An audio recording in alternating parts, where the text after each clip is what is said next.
Your favorite? It's make you hungry? Very? Look at her face. For everyone. Time નથી પડે. Stand પકડીને block કરો. બળેલી થોડી બતાવે જો ખાખરો એટલે બી વળી નથી. इतने भी इंग्लिश नहीं आते. कोरेला. કોરેલા. કોરેલા.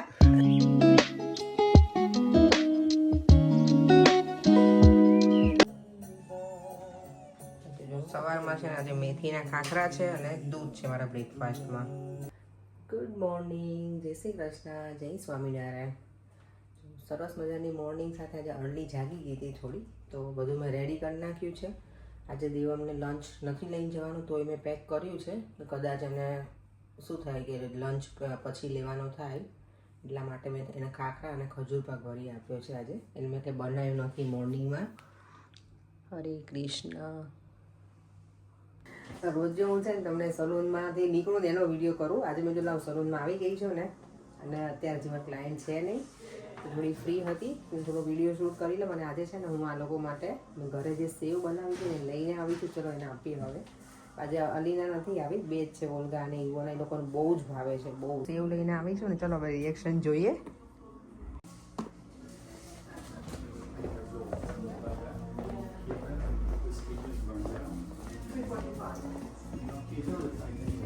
Iwona.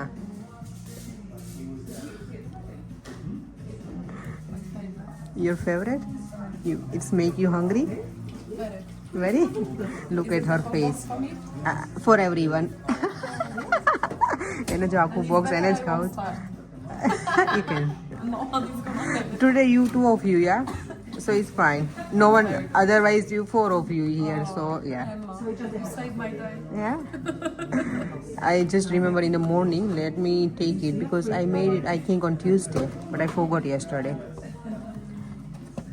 Scott, you didn't forget today. Olga, I bring something for you as well. Danger.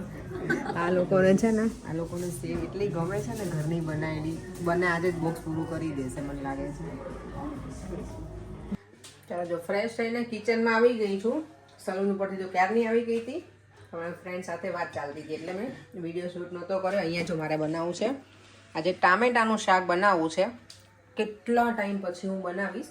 જ્યારે હું સેવ બનાવું ને ઘરે, ત્યારે હું સેવ ટામેટાનું શાક બનાવું. એકલા ટામેટાનું મન નથી ગમતું, પર એને બહુ ભાવે, પણ હમણાં એને મને નામ નથી લીધું ટામેટાનું શાકનું, નહીં તો હું બનાવું. ચાલો તો ટામેટાનું શાક મારી રેસીપીમાં તમને બતાવીશ. બધાનું ડિફરન્ટ હોય. હું ટામેટાનું શાક બનાવું ને એમાં હું ગોળ નાખું, યુઝ કરું થોડો ગોળ, કારણ કે એકલું શું કહેવાય ટામેટું હોય ખાટું હોય એટલે એમને ના ગમે, એટલે એમાં ગોળ નાખીશ. સેવ અને લસણની ચટણી, ધાણા જીરું વધારે નાખવાનું, તો એ ટેસ્ટ સારો આવે. તો મેં જો અહીંયા તેલ મૂકી દીધું છે. કંઈ જો શાકનું તેલ મૂક્યું છે. અને હું ખાઉં છું અત્યારે સિંગના ઓળા. આ સિંગના ઓળા છે ઇન્ડિયાથી આવેલા, મારા માસીના ઘરેથી. તમારું ફેવરેટ વસ્તુ બને જ પડે.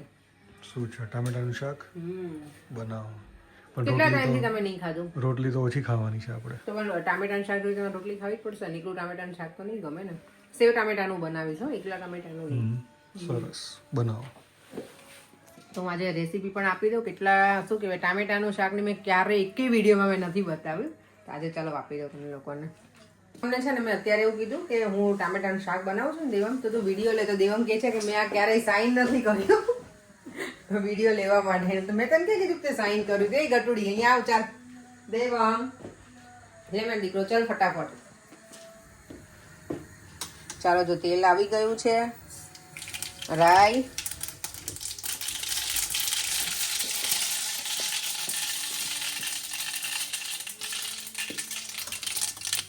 જીરું, હિંગ Anna, અને હળદર. when are you gonna pay me my money?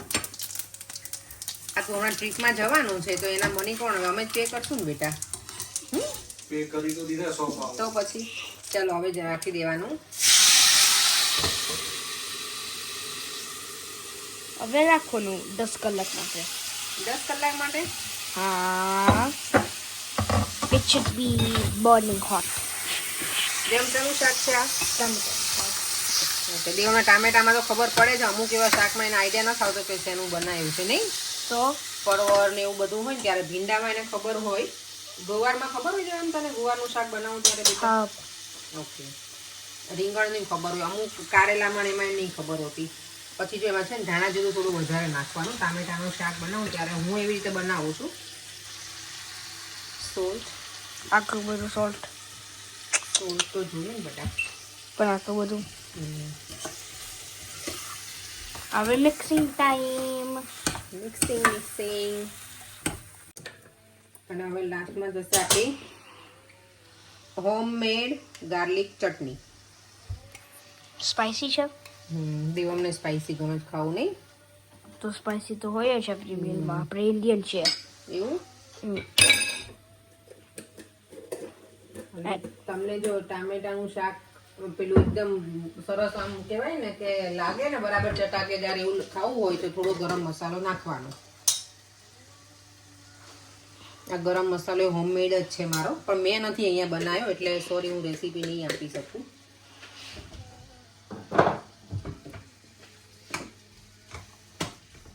મેં ચટણી વધારે એટલે નાખી છે કે આ છે ને કાશ્મીરી પેલું મરચું હોય ને એ છે એટલે એટલું બધું સ્પાઇસી નથી. મારી મમ્મી જોવે ને તો મારી મમ્મી મને બૂમ જ પાડે પછી. મારા શાક જોવે ને કે તું કેટલું તીખું ખાય છે એટલે તમને લોકોને કહી દઉં. ચલો જો આટલો ગોળ નાખું છું, હજી થોડો નાખીશ એમાં હું, કારણ કે અમને ગળચોટું શાક ગમે ટામેટાનું એટલે. જો બધું નાખી દીધું છે ને હવે થોડી વાર આને ચડવા દઈશ અને પછી એમાં પાણી નાખીશ. ચાલો જો અહીંયા મારું શાક બને છે અને અહીંયા મારો રોટીનો લોટ પણ રેડી છે. રોટલી બનાવી લઈએ અને ભરે તમારે શું ખાવું સલાડમાં એ ખાલી કરી દેજો ને રેડી, તો હમણાં ફટાફટ જમી લેવાય પછી. જો આ હોમમેડ સેવ મારી આટલી બચી છે. હવે જો ટામેટાઓ ચડી ગયા છે ને એમાંથી તેલે છૂટું પડવા લાગ્યું છે એટલે હવે ખાલી હું પાણી એડ કરી દઈશ એમાં, કારણ કે સેવ નાખવી તો પાણી નાખવું પડશે ને ત્યાર પછી સેવ શું કહેવાય પેલી લાગે સાવ એટલે.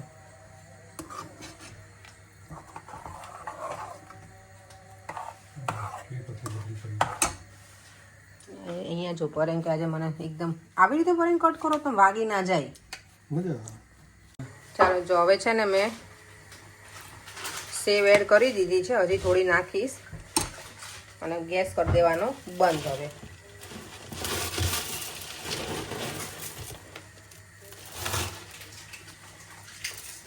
સ્ટેન્ડ પકડીને બ્લોગિંગ કરો. મને એ બધો ટાઈમ નથી પડે. સ્ટેન્ડ પકડીને બ્લોગ કરો.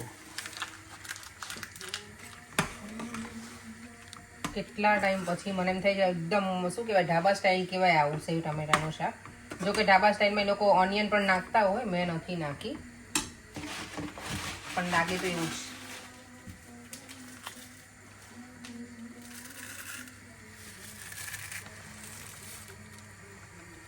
હવે છે ને આ ગેસ બંધ કરી દેવાય એટલે પછી જ્યારે શું કહેવાય સેવ બધું પાણી છે ને એ ચૂસી લેશે એટલે એકદમ સરસ ઘાટી ગ્રેવી થઈ જશે આની. ડન છે. હવે આમાં છે ને ગાર્નિશિંગ માટે ખાલી કોથમીર નાખી દઈશ. અને મને કોઈ વિડીયોમાં એવી કોમેન્ટ કરી હતી કે તમે વિડીયોમાં શું કહેવાય કેટલી વખત બોલ્યા હતા એક વિડીયોમાં મને યાદ, પછી મેં નોટિસ કર્યું. હું બોલતી હોય ત્યારે હું નોટિસ નથી કરતી, તો તમે બધા ઘણી ઓબ્ઝર્વ કરો છો. અને મારી અહીંયા રોટલી બળી ગઈ છે. બતાવો. નથી બતાવી, હવે બળેલી થોડી બતાવાય. જો ખાખરો થઈ એટલી બી વળી નથી. ખાખરો થઈ ગયો ખાખરો. આજનું ડિનર છે સરસ મજાનું સેવ ટમેટાનું શાક છે, રોટલી અને સેલડ અને છાશ. શાક કેવું લાગ્યું? કેટલા ટાઈમ પછી ખાધું ટામેટાનું શાક પર સેવ ટામેટાનું? કેટલા 8-9 મહિના થઈ ગયા? ના 8-9 મહિના તો નહીં થયા. ના હવે શું, ટામેટાનું શાક તો બનાવું જ છું ને એમ તો, પણ હમણાં ઘણા ટાઈમથી નથી બનાવ્યું. મને એવું લાગે છે 2-3 મહિના તો થઈ જ ગયા છે. વધારે જાગે જ છે ને તું ઘટીએ છો ને. દાંત જો સસલા જેવા લાગે છે ને, બંને દાંત દેવાના મોટા મોટા એકદમ. દેવ આજે તને સેવ ટમેટાનું શાક કેવું લાગ્યું? એમ કે મેં તારો જ ખાલી રિવ્યુ ના લીધો શાકનો. મસ્ત ગમે. First class.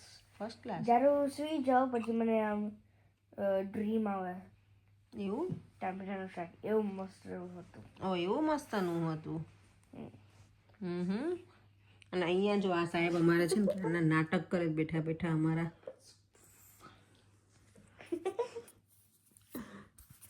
આ તો શાક મને બહુ મજા આવી હતી, બહુ જ સરસ શાક બનાવે છે એકદમ. આવો બધા જમવા. અને આ શાક આજ ખરેખર બહુ જ નાઈસ હતું. તમે આવી રીતે શું કે મેં જે રીતે બનાવ્યું એવી જ રીતે તમે બનાવજો. મને યાદ તો બહુ મજા આવી. નહીંતર આપણા શાક રોજે રોજ આપણે જ બનાવીને ખાતા હોય એટલે બહુ ઘણી વખત ના મજા, પણ આ તો ખરેખર મને બહુ મજા આવી ગઈ હતી નહીં. એટલે અમે આજ કાલે તો હું પરીને કારેલાનું શાક બનાવીને ખવડાવવાની છું. Oh wow, I love Karela. કારેલા તો શું? I love bitter Karela. ગોળ. શું કહેવાય કારેલા એવું જ કહેવાય ને, બીટર ગોળ. क्या इतने भी इंग्लिश नहीं आते? Karela. કોરેલા કોરેલા શું બોલે इंग्लिश में बातें किया करो. Karela, Karela क्या है? इंग्लिश इतना भी इंग्लिश नहीं आती. કરી જો લાગે. બીટર લાગે બેટા. है देव इतनी भी इंग्लिश नहीं आती. કોરેલા કોરેલા ખોર આમ પેલો શીખ શું કહેવાય શીખી સમનું આમ ખોર એવું લાગે. ખોર ગોર. અને આજનો વિડીયો જો મૂક્યો હતો ને એમાં મેં મૂક્યું હતું મારી ફ્રેન્ડના ભાઈને આવી રીતે શું કહેવાય ભગવાનના ધામમાં જતો રહે તો બધાએ કમેન્ટ કરી છે. અને આજે પછી મેં ફોન કર્યો તો મારા મમ્મી પપ્પાને ને એને, કારણ કે અમે બધા સાથે જ ત્યાં રહેતા હતા બાપુનગરમાં. એટલે તો મમ્મી પપ્પાએ કીધું કે એનો ભાઈ મહાકુંભમાં જતો હતો અને બિચારાનો એક્સિડન્ટ થઈ ગયો અને ત્યાં જ એ છોકરો ભગવાનના ધામમાં જતો રહ્યો હતો બે દિવસ પહેલાં. પછી કાલે એની બોડી અહીંયા અમદાવાદ લાવ્યા ને પછી એને અંતિમ સંસ્કાર આપ્યા હતા. એટલે કુંભમાં બિચારો જઈ પણ ના શક્યો અને અધવચ્ચે જઈને આવું થયું હતું ઉત્તરાખંડ બાજુ ક્યાંક, એવું મને સાંભળવા મળ્યું છે. મારા ભાઈને એને કીધું ને એટલે તો એવું છે બધું. અત્યારે કુંભમાં જાઓ તમે તો એક કાર લઈને જતા હોય ને પોતાની તો શાંતિથી ચલાવીને જવું જોઈએ, કારણ કે અત્યારે ટ્રાફિક એટલો બધો છે ને રસ્તા ઉપર. એટલે ચાલો તો હવે વિડીયોને એન્ડ કરી દઈએ. ફરીથી મળીશું કાલે કંઈક બીજી રેસીપી સાથે. કારેલાના શાકની. કારેલાનું શાક હું નહીં બનાવું, આ લોકો ખાશે નહીં કે એટલે કારેલા હું લઈને આવી છું. પર એને જ્યુસ પીવું હતું ને એટલે પણ એ જ્યુસ એ બનાવ્યું નથી મેં. હું બનાવી આપીશ આઈધર પછી કારેલાનું શાક બનાવી નાખીશ, એવું કરીશ. ચાલો તો હવે કાલે મળીએ. બાય બાય, જય શ્રી કૃષ્ણ અને જય સ્વામિનારાયણ. જો વિડીયો ગમ્યો હોય તો લાઈક શેર સબસ્ક્રાઇબ. સરખું કર દેમ. પેલો શ્લોક બોલ દે ચલ આજે. કૃષ્ણાય વાસુદેવાય એનો માં દીકરો લે ને દીકરા. કૃષ્ણાય વાસુદેવાય હરે પરમાત્મને પ્રણત ક્લેશ નાશાય ગોવિંદાય નમો નમઃ. આપણા દાદા છે ને એના ડેડીનું નામ ગોવિંદભાઈ હતું હે ને પરે. દાદાના ડેડીનું નામ ગોવિંદભાઈ હતું એટલે તારા ગ્રાન્ડ ડેડ હતો ને એમનું નામ ગોવિંદ દાદા હતું. તો એમાં જો તું શ્લોક બોલ્યો ને એમાં ગોવિંદાય નમો નમો આવ્યો ને. હે ગુરુ ગોવિંદ સિંહ. Are the 10th gurus? દાદા તારા ગ્રાન્ડ ડેડનું કહું છું બેટા હું. Oh. Yay! અને મારા ડેડી છે ને એના ડેડીનું નામ હતું પ્રાગજીભાઈ. બોલતો તને આવડે બોલતા? પ્રાગજીભાઈ. પ્રાગજીભાઈ. પ્રાગજીભાઈ. મારા દાદાના ડેડીનું નામ હતું વાઘજીભાઈ. પરે વાઘજી. હા પ્રાગજીભાઈ વાઘજીભાઈ કેટલું હે નામ, કેવા બધા અલગ અલગ હતા ત્યારે. પછી કાંઈ નહીં. પછી સારું ચાલો હવે મળીએ કાલે. બાય બાય, જય શ્રી કૃષ્ણ. પછી શું? પછી કાંઈ જ નહીં. પછી